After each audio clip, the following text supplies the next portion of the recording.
अक्सर हम सोचते हैं ना कि अगर कोई बहुत थका हुआ महसूस कर रहा है तो शायद वो बस आलसी है या उसमें अनुशासन नहीं है ना? हाँ, ये आम धारणा है। बिल्कुल। लेकिन हमारे पास जो स्रोत हैं, कुछ पॉडकास्ट अंश, वो एक अलग ही तस्वीर दिखाते हैं। वो कहते हैं क्या हो अगर ये आलस ना हो बल्कि लंबे समय तक बहुत ज्यादा बोझ उठाने का नतीजा हो। एक तरह की मानसिक थकावट। हाँ, मानसिक थकावट।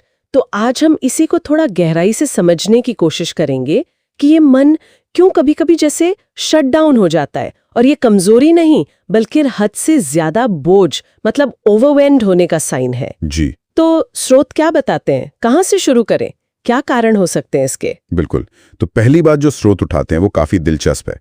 वो हमारे आराम करने के तरीके पे सवाल उठाते हैं। अच्छा, कैसे? जिसे हम अक्सर आराम मान लेते हैं, जैसे घंटों फोन पर स्क्रॉल करना या एक के बाद एक टीवी शो देखना। स्रोत कहते हैं कि ये असल में आराम नहीं है, ये पलायनवाद है, एस्केपिज्म। पलायनवाद मतलब हम असलियत से भाग रहे हैं, आराम नहीं कर रहे हैं। हाँ बिल्कुल, क्योंकि दिमाग शांत होने के बजाय लगातार उत्तेजित रहता है, स्टिम्युलेटेड रहता है। स्रोत ये साफ कहते हैं कि सच्चा आराम जो है वो स्थिरता से आता है, स्टिलनेस से। स्थिरता से। हाँ, ना कि लगातार कुछ ना कुछ देखते रहने या करते रहने से। तो जब दिमाग हर समय दौड़ता रहता है, भले हम सोफे पर हों, तो वो थकावट अंदर ही अंदर बढ़ती जाती है। वो बस दिमाग को सुन करता है, रिफ्रेश नहीं। ये तो बहुत अहम बात है। मतलब हम जैसे रिलैक्सेशन समझ रहे हैं वो असल में और थका रहा है एक तरह से। हाँ, और ये बात सीधे जुड़ती है अगले पॉइंट से जो स्रोत बताते हैं, सर्वाइवल मोड। सर्वाइवल मोड मतलब बस जैसे तैसे गुजारा करना। हाँ, कुछ वैसा ही। स्रोत समझाते हैं कि हमारा दिमाग लगातार बहुत ज्यादा दबाव झेलने के लिए नहीं बना। अब वो दबाव चाहे डेडलाइन का हो या लोगों की उम्मीदों का या फिर कोई भावनात्मक चोट हो। तो जब हम लंबे समय तक ऐसे हाई अलर्ट मोड में रहते हैं तो दिमाग क्या करता है, वो ऊर्जा बचाने लगता है, और इसके लिए वो कुछ चीजें बंद कर देता है जिन्हें वो उस वक्त गैर जरूरी समझता है। गैर जरूरी जैसे गहरी सोच लगाना, क्रिएटिविटी, आगे की प्लानिंग करना। दिमाग बस जो बिल्कुल जरूरी है उस पर फोकस करता है ताकि बस टिका रहे, चलता रहे। ओके। तो बाहर से देखने में ये शायद आलस लगे या टालमटोल लगे, लेकिन अंदरूनी तौर पर ये दिमाग तक खुद को बचाने का एक तरीका है, एक तरह की दिमागी किफायत। ये कमजोरी नहीं है। ये समझना बहुत जरूरी है। और इसी दबाव के बीच अगर कोई रुककर आराम करने की सोचे भी तो एक और मुश्किल आती है जिसका जिक्र स्रोत करते हैं। वो है आराम को लेकर अपराध बोध, गिल्ट। जी, और ये बहुत ही आम है। स्रोत इस पर काफी जोर देते हैं। अगर कोई इंसान खाली बैठा है लेकिन मन में ये चल रहा है कि अरे मुझे तो कुछ काम करना चाहिए था, मैं समय बर्बाद कर रहा हूं, तो वो आराम भी एक तनाव बन जाता है। हाँ, ये तो बहुत होता है। स्रोत इसे मजाक में सेल्फ बुलिंग भी कहते हैं, मतलब खुद को ही कोसते रहना कि आराम क्यों कर रहे हो। जबकि सच ये है, और स्रोत ये बार बार कहते हैं कि आराम कोई लग्जरी या इनाम नहीं है, ये जरूरत है, शरीर और दिमाग दोनों की। बिल्कुल, आराम एक जरूरत है। और जब जिंदगी सिर्फ काम और दबाव से भर जाती है तो एक और चीज होती है, हमारा खुशी से, आनंद से जैसे नाता टूट जाता है। हाँ, ये भी एक बहुत महत्वपूर्ण बिंदु है स्रोत में।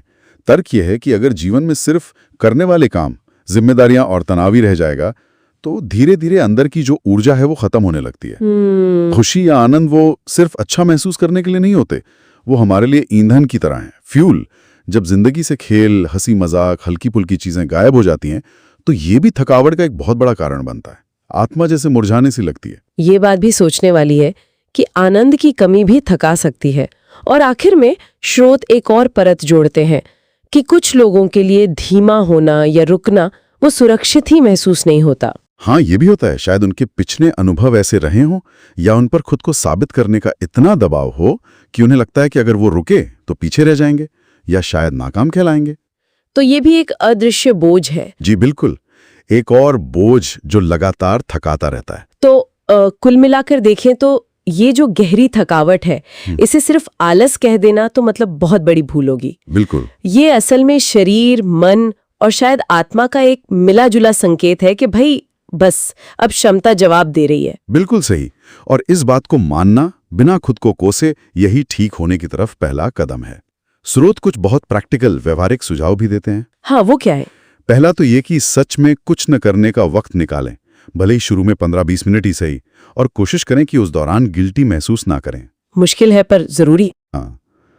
दूसरा, जो आदतें दिमाग को बस सुन्न करती हैं, जैसे बिना मतलब के फोन देखना, उन्हें ऐसी एक्टिविटी से बदलें जो सच में आराम दें, जैसे ध्यान करना, थोड़ी देर टहलना, संगीत सुनना या बस शांत बैठना। ये छोटे बदलाव लग सकते हैं, पर शायद इनका असर गहरा हो। और एक अभ्यास ये भी सुझाया गया है कि लिखकर देखें या सोचें कि इस वक्त मुझे सबसे ज्यादा क्या चीज थका रही है। कभी कभी सिर्फ उसे पहचानने से ही बोझ हल्का लगता है। क्लैरिटी मिलती है। हाँ, और साथ ही जानबूझकर जीवन में थोड़ी खुशी, थोड़ा खेल वापस लाएं। कुछ ऐसा करें जो सिर्फ मजे के लिए हो, जिसका कोई बड़ा मकसद ना हो। और बहुत जरूरी, किसी भरोसेमंद इंसान से बात करें। बोझ अकेले उठाने की जरूरत नहीं है। तो संक्षेप में कहें तो स्रोत हमें ये समझा रहे हैं कि अपनी इस थकावट को समझें, उसकी इज्जत करें, ना कि खुद पर और सख्त हो जाएं। बिल्कुल, खुद पर नरमी बरतें। और यहीं पर एक सवाल शायद हम अपने सुनने वालों के लिए छोड़ सकते हैं। क्या हम अपने लिए ऐसे आराम की कल्पना भी कर सकते हैं जिसमें कोई अपराध बोध ना जुड़ा हो, बिल्कुल बिना गिल्ट वाला आराम? अगर हाँ,